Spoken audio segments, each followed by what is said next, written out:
అందరికీ నమస్కారం.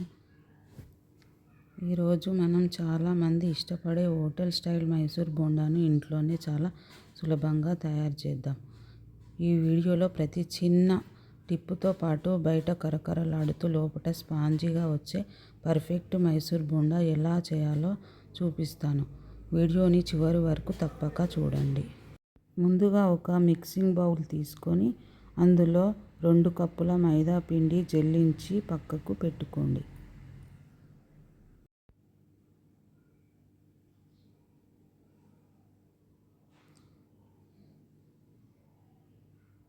తర్వాత 8 పచ్చిమిరపకాయలు తీసుకొని మిక్సీ జార్లో వేసుకొని 1 స్పూన్ జీలకర్ర వేసుకొని మెత్తగా మిక్సీ పట్టి పక్కకు పెట్టుకోండి.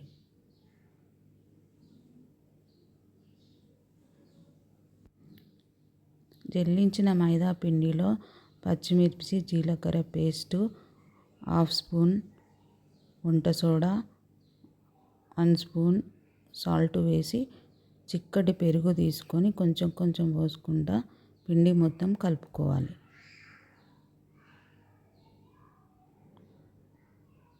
పిండి మొత్తం పెరుగుతోనే కలుపుకోవాలి.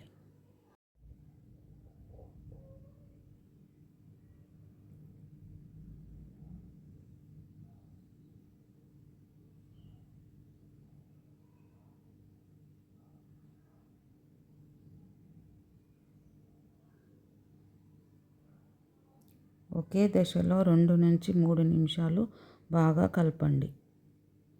ఇలా కలపడం వల్ల పిండిలో గాలి చేరి బోండాలు మెత్తగా వస్తాయి. ఈ పిండి పైన మూత పెట్టి కనీసం 2 నుంచి 3 గంటలు రెస్ట్ ఇవ్వండి. ఒక కడాయిలో సరిపడా నూనె వేసి మధ్యస్థ మంటపై వేడి చేయండి. వేడి అయిన తర్వాత కలిపిన పిండిలో 1/2 చెంచా నూనె వేసి కలపండి. చేతికి కొద్దిగా నీరు లేదా నూనె రాసుకొని పిండిని చిన్న చిన్న ఉండల్లా తీసి నెమ్మదిగా నూనెలో వేయండి. మధ్యస్థ మంటపైనే బోండాలను నెమ్మదిగా తిప్పుతూ బంగారు రంగు వచ్చే వరకు వేయించి తీసేయండి. ఈ విధంగా చేసుకుంటే హోటల్ రుచిని ఇంట్లోనే ఆస్వాదించవచ్చు.